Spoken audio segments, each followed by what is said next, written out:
Odyssey, Book 12. Our ship left the river ocean and came to the swell of the open sea and the island of Aeaea, where dawn has her dancing grounds and the sun his risings. We beached our ship on the sand, disembarked, and fell asleep on the shore, waiting for daybreak. Light blossomed like roses in the eastern sky, and I sent some men to the house of Circe to bring back the body of Elpenor. We cut wood quickly, and on the headland's point we held a funeral, shedding warm tears when the body was burned and the armor with it. We heaped up a mound, dragged a stone onto it, and on the tomb's very top we planted his oar. While we were busy with these things, Circe, aware that we had come back from the underworld, put on her finest clothes and came to see us. Her serving women brought meat, bread, and bright red wine, and the goddess shone with light as she spoke. So, you went down alive to Hades' house. Most men die only once, but you twice. Come, though, eat and drink wine, the whole day through. You sail at dawn. I will tell you everything on your route, so that you will not come to grief in some web of evil on land or sea. She spoke, and our proud hearts consented. All day long until the sun went down, we sat feasting on meat and good red wine. When the sun set and darkness came on, my men went to sleep beside the ship's stern cables, but Circe took me by the hand and had me sit away from my men. And she lay down beside me and asked me about everything. I told her all just as it happened, and then the goddess spoke. So, all that is done. But now listen to what I will tell you. One day a god will remind you of it. First, you will come to the Sirens, who bewitch all men who come near. Anyone who approaches unaware and hears their voices will never again be welcomed home by wife and children, dancing with joy at his return. Not after the Sirens bewitch him with song. They loll in a meadow, and around them are piled the bones of shriveled and moldering bodies. Row past them, first kneading sweet wax and smearing it into the ears of your crew so they cannot hear. But if you yourself have a mind to listen, have them bind you hand and foot upright in the mast step and tie the ends of the rope to the mast. Then you can enjoy the song of the Sirens. If you command your crew and plead with them to release you, they should tie you up tighter. After your men have rowed past the Sirens, I will not prescribe which of two ways to go. You yourself must decide. I will tell you both. One route takes you past beetling crags, pounded by blue-eyed Amphitrite's seas. The blessed gods call these the wandering rocks. Not even birds can wing their way through. Even the doves that bring ambrosia to Zeus crash and perish on that slick stone, and the Father has to replenish their numbers. Ships never get through. Whenever one tries, the sea is awash with timbers and bodies, blasted by the waves and the fiery winds. Only one ship has ever passed through, the famous Argo, as she sailed from Aeetes, and even she would have been hurled onto those crags had not Hera loved Jason and sent his ship through. On the other route, there are two rocks. One stabs its peak into the sky, and it is ringed by a dark blue cloud. This cloud never melts, and the air is never clear during summer or autumn. No mortal man could ever scale this rock, not even if he had 20 hands and feet. The stone is as smooth as if it were polished. Halfway up the cliff is a misty cave facing the western gloom. It is there you will sail your hollow ship, if you listen to me, glorious Odysseus. The strongest archer could not shoot an arrow up from his ship all the way to the cave, which is the lair of Scylla. She barks and yelps like a young puppy, but she is a monster, an evil monster, that not even a god would be glad to see. She has, listen to this, 12 gangly legs and 6 very long necks, and on each neck is perched a blood-curdling head, each with 3 rows of close-set teeth full of black death. Up to her middle she is concealed in the cave, but her heads dangle into the abyss, and she fishes by the rock for dolphins and seals or other large creatures, that the moaning sea breeds in multitudes. No crew can boast to have sailed past Scylla unscathed. With each head she carries off a man, snatching him out of his dark, proud vessel. The other rock, as you will see, Odysseus, lies lower. The two are close enough that you could shoot an arrow across, and on this rock is a large leafy fig tree. Beneath this tree the divine Charybdis sucks down the black water. 3 times a day she belches it out, and 3 times a day she sucks it down horribly. Don't be there when she sucks it down. No one could save you, not even Poseidon, who makes the earth tremble. No, stay close to Scylla's rock, and push hard. Better to mourn 6 than the whole crew at once. Thus Circe and I, in a panic, I beg you, goddess, tell me, is there any way I can escape from Charybdis and still protect my men from the other? And the goddess, in a nimbus of light, there you go again, always the hero. Won't you yield even to the immortals? She's not mortal. She's an immortal evil, dread, dire, ferocious, unfightable. There is no defense. It's flight, not fight. If you pause so much as to put on a helmet, she'll attack again, with just as many heads, and kill just as many men as before. Just row past as hard as you can, and call upon Crataeis, the mother who bore her as a plague to men. She will stop her from attacking a second time. Then you will come to Thrinacia, an island that pastures the cattle of the sun. 7 herds of cattle and 7 flocks of sheep, 50 in each. They are immortal. They bear no young, and they never die off. And their shepherds are goddesses, nymphs with gorgeous hair. Phaethusa and Lampetea, whom gleaming Neaera bore to Helios, Hyperion the sun. When she had borne them and reared them, she sent them to Thrinacia to live far away and keep their father's spiral-horned cattle. If you leave these unharmed and keep your mind on your journey, you might yet struggle home to Ithaca. But if you harm them, I foretell disaster for your ship and crew, and even if you escape yourself, you shall come home late and badly, having lost all your companions. Dawn rose in gold as she finished speaking, and light played about her as she disappeared up the island. I went to the ship and got my men going. They loosened the stern cables and were soon in their benches, beating the water white with their oars. A following wind rose in the wake of our dark, proud ship, a sailor's breeze sent by Circe, that dread, beautiful goddess. We tied down the tackling and sat tight, letting the wind and the helmsman take over. Then I made a heavy-hearted speech to my men. Friends, it is not right that 1 or 2 alone should know what the goddess Circe foretold. Better we should all know, live or die.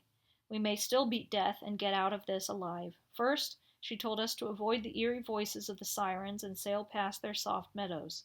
She ordered me alone to listen. Bind me hand and foot upright in the mast step and tie the ends of the rope to the mast. If I command you and plead with you to release me, just tie me up tighter. Those were my instructions to the crew. Meanwhile, our good ship was closing fast on the Sirens' island, when the breeze we'd had tailed off, and we were becalmed. Not a breath of wind left. Some spirit lulled the waves. My men got up and furled the sails, stowed them in the ship's hold, then sat down at their oars and whitened the water with pine. Myself, I got out a wheel of wax, cut it up with my sharp knife, and kneaded the pieces until they were soft and warm, a quick job, with Lord Helios glaring down from above. Then I went down the rows and smeared the wax into all my men's ears. They in turn bound me, hand and foot, upright to the mast, tied the ends of the rope to the mast, and then sat down and beat the sea white with their oars. We were about as far away as a shout would carry, surging ahead, when the Sirens saw our ship looming closer, and their song pierced the air. Come hither, Odysseus, glory of the Achaeans. Stop your ship, so you can hear our voices. No one has ever sailed his black ship past here without listening to the honeyed sound from our lips. He journeys on delighted, and knows more than before. For we know everything that the Greeks and Trojans suffered in wide Troy. By the will of the gods, we know all that happens on the teeming earth. They made their beautiful voices carry, and my heart yearned to listen. I ordered my men to untie me, signaling with my brows, but they just leaned on their oars and rowed on. Perimedes and Eurylochus jumped up, looped more rope around me, and pulled tight. When we had rowed past and the Siren's song had faded on the waves, only then did my crew take the wax from their ears and untie me. We had no sooner left the island when I saw the spray from an enormous wave and heard its booming. The oars flew from my men's frightened hands and shirred in the waves, stopping the ship dead in the water. I went down the rows and tried to boost the crew's morale. Come on, men, this isn't the first time we've run into trouble. This can't be worse than when the Cyclops with his brute strength had us penned in his cave. We got out by my courage and fast thinking. One day we'll look back on this. Now, let's do as I say, every man of you. Stay on your benches and beat the deep surf with your oars. Zeus may yet deliver us from death. Helmsman, here's my command to you, and make sure you remember it since you're steering this vessel. Keep the ship away from this heavy surf. Hug the cliff, or before you know it, she'll swerve to starboard and you'll send us all down. I spoke. They obeyed, but I didn't mention Scylla. There was nothing we could do about that. and I didn't want the crew to freeze up, stop rowing, and huddle together in the hold. Then I forgot Circe's stern warning not to arm myself no matter what happened. I strapped on my bronze, grabbed 2 long spears, and went to the foredeck, where I thought Scylla would first show herself from the cliff. But I couldn't see her anywhere, and my eyes grew weary, scanning the misty rock face. We sailed on up the narrow channel, wailing, Scylla on one side, Charybdis on the other, sucking down salt water. When she belched it up, she seethed and bubbled like a boiling cauldron, and the spray would reach the tops of the cliffs. When she sucked it down, you could see her churning within, and the rock bellowed and roared, and you could see the seafloor black with sand. My men were pale with fear. While we looked at her, staring death in the eyes, Scylla seized 6 of my men from our ship, the 6 strongest hands aboard. Turning my eyes to the deck and my crew, I saw above me their hands and feet as they were raised aloft. They cried down to me, calling me by name, that one last time in their agony. You know how a fisherman on a jutting rock casts his bait with his long pole. The horned hook sinks into the sea, and when he catches a fish, he pulls it writhing and squirming out of the water. Writhing like that, my men were drawn up the cliff, and Scylla devoured them at her door, as they shrieked and stretched their hands down to me in their awful struggle. Of all the things that I have borne while I scoured the seas, I have seen nothing more pitiable. When we had fled Charybdis, the rocks, and Scylla, we came to the perfect island of Hyperion the sun, where his herds ranged and his flocks browsed. While our black ship was still out at sea, I could hear the bleating of the sheep and the lowing of the cattle as they were being penned. And I remembered the words of the blind seer, Theban Tiresias, and of Circe, who gave me strict warnings to shun the island of the warmth-giving sun, and so I spoke to my crew with heavy heart. Hear my words, men, for all your pain, so I can tell you Tiresias's prophecies and Circe's too, who gave me strict warnings to shun the island of the warmth-giving sun. For there, she said, was our gravest peril. No, row our black ship clear of this island. This broke their spirits, and at once Eurylochus answered me spitefully. You're a hard man, Odysseus, stronger than other men, and you'd never wear out, a real iron man, who won't allow his crew dead tired from rowing and lack of sleep to set foot on shore, where we might make a meal we could enjoy. No, you just order us to wander on through the swift darkness over the misty deep, and be driven away from the island. It is at night that winds rise that wrecked ships. How could we survive if we were hit by a south wind or a west, which sinks ships no matter what the great gods want? No, let's give in to black night now, and make our supper. We'll stay by the ship, board her in the morning, and put out to sea. Thus Eurylochus and the others agreed. I knew then that some god had it in for us, and my words had wings. Eurylochus, it's all of you against me alone. All right, but swear me a great oath, every last man. If we find any cattle or sheep on this island, no man will kill a single cow or sheep in his recklessness, but will be content to eat the food immortal Circe gave us. They swore they would do just as I said, and when they had finished the words of the oath, we moored our ship in a hollow harbor near a sweet water spring. The crew disembarked and skillfully prepared their supper. When they had their fill of food and drink, they fell to weeping, remembering how Scylla had snatched their shipmates and devoured them.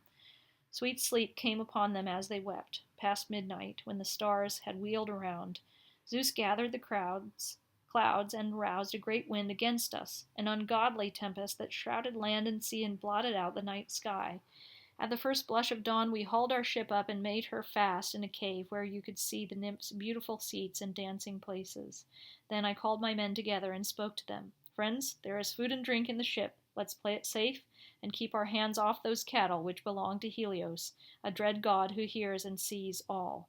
So I spoke, and their proud hearts consented. Then for a full month the south wind blew, and no other wind but the east and the south. As long as my men had grain and red wine, they didn't touch the cattle. Life was worth living. But when all the rations from the ship were gone, they had to roam around in search of game, hunting for birds and whatever they could catch with fishing hooks. Hunger gnawed at their bellies. I went off by myself up the island to pray to the gods to show me the way. When I had put some distance between myself and the crew and found a spot sheltered from the wind, I washed my hands and prayed to the gods, but all they did was close my eyelids and sleep. Meanwhile, Eurylochus was giving bad advice to the crew. Listen to me, shipmates, despite your distress. All forms of death are hateful, but to die of hunger is the most wretched way to go. What are we waiting for? Let's drive off the prime beef in that herd and offer sacrifice to the gods of broad heaven. If we ever return to Ithaca, we will build a rich temple to Hyperion the sun and deposit there many fine treasures. If he becomes angry over his cattle and gets the other gods' consent to destroy our ship, well, I would rather gulp down salt water and die once and for all than waste away slowly on a desert island." Thus Eurylochus and the others agreed. In no time they had driven off the best of Helios's cattle, pretty, spiral-horned cows that were grazing close to our dark, proud ship. They surrounded these cows and offered prayers to the gods, plucking off tender leaves from a high-crowned oak in lieu of white barley, of which there was none aboard our benched ship. They said their prayers, cut the cows' throats, flayed the animals, and carved out the thigh joints, wrapped these in a double layer of fat, and laid all the raw bits upon them. They had no wine to pour over the sacrifice, and so used water as they roasted the entrails. When the thighs were burned and the innards tasted, they carved up the rest and skewered it on spits. That's when I awoke. Bolting upright, I started down to the shore, and as I got near the ship, the aroma of sizzling fat drifted up to me. I groaned and cried out to the undying gods, "Father Zeus and you other immortals, you lulled me to sleep and to my ruin, while my men committed this monstrous crime." Lampetie rushed in her long robes to Helios and told him that we had killed his cattle. Furious, the sun god addressed the immortals. "Father Zeus, and you other gods eternal, punish Odysseus's companions, who hath insolently killed the cattle I took delight in seeing whenever I ascended the starry heaven, and whenever I turned back from heaven to earth. If they don't pay just atonement for the cows, I will sink into Hades and shine on the dead." And Zeus, who masses the clouds, said, "Helios, you go on shining among the gods, and for mortal men on the grain-giving earth. I will soon strike their ship with sterling lightning and shatter it to bits on the wine-purple sea." All this I heard from rich-haired Calypso, who said she heard it from Hermes the guide. When I reached the ship, I chewed out my men, giving each one an earful, but there was nothing we could do. The cattle were already dead. Then the gods showed some portents directed at my men. The hides crawled, and the meat, both roasted and raw, mooed on the spits like cattle lowing. Each day for 6 days my men slaughtered oxen from Helios's herd and gorged on the meat. But when Zeus brought the 7th day, the wind tailed off from gale force. We boarded ship at once and put out to sea as soon as we had rigged the mast and sail. When we left the island behind, there was no other land in sight, only sea and sky. Then Zeus put a black cloud over our ship, and the sea grew dark beneath it. She ran on a little while, and then the howling west wind blew in with hurricane force. It snapped both forestays, and the mast fell backward into the bilge with all of its tackle. On its way down, the mast struck the helmsman and crushed his skull. He fell from the stern like a diver, and his proud soul left his bones. In the same instant, Zeus thundered and struck the ship with a lightning bolt. She shivered from stem to stern and was filled with sulphurous smoke. My men went overboard, bobbing in the waves like sea crows around the black ship, their day of return snuffed out by the sun god. I kept pacing the deck until the sea surge tore the side from the keel. The waves drove the bare keel on and snapped the mast from its socket. The leather backstay was still attached, and I used this to lash the keel to the mast. Perched on these timbers, I was swept along by deathly winds. Then the west wind died down, and to my horror the south wind rose, all that way back to the whirlpool. I was swept along the whole night through, and at dawn reached Scylla's cliff and dread Charybdis. She was sucking down sea-water, and I leapt up to the tall fig tree, grabbed hold of it, and hung on like a bat. I could not plant my feet or get myself set on the tree because its roots spread far below, and its branches were high overhead. Long, thick limbs that shaded Charybdis. I just gripped my teeth and hung on until she spat out the mast and keel again. It seemed like forever. Finally, about the hour a man who has spent the day judging quarrels that young men bring to him rises from the marketplace and goes to dinner. My ship's timbers surfaced again from Charybdis. I let go with my hands and feet and hit the water, hard beyond the spars. Once aboard, I rowed away with my hands. As for Scylla, Zeus never let her see me, or I would have been wiped out completely. I floated on for 9 days. On the 10th night, the gods brought me to Ogygia and to Calypso, the dread, beautiful goddess, who loved me and took care of me. But I have told that tale only yesterday here in your hall, to yourself and your wife, and I wouldn't bore you by telling it again.